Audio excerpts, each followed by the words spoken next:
চলি আছে আমি ডেকা লৰাসকলক 2 লাখ টকাকৈ দুটা ইনষ্টলমেন্টত ধন আগবঢ়াও এই লাখপতি বাইদেউ কোন সমষ্টিত কেতিয়া পাব অহা 9 তাৰিখে তাৰ আমি শিডিউলখন পাব্লিশ কৰিম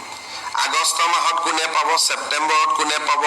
প্ৰত্যেক মাহত 30টা সমষ্টিক আমি দি যাম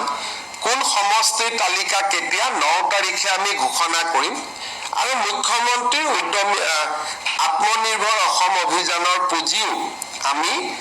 জোনেল ভিত্তিত 4খন মিটিং পাতি আমি প্ৰদান কৰিম এই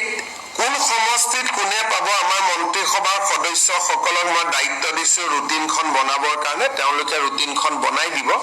কিন্তু এই গোটেই আঁচনিখন ৰূপায়ণ কৰাৰ বাবে আজি কেবিনেটে 1450 কোটি টকা অনুমোদন কৰিছে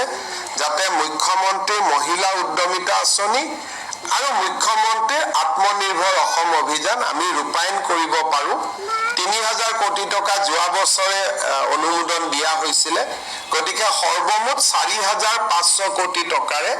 এই দুইখন আঁচনি ৰূপায়ণ হ'ব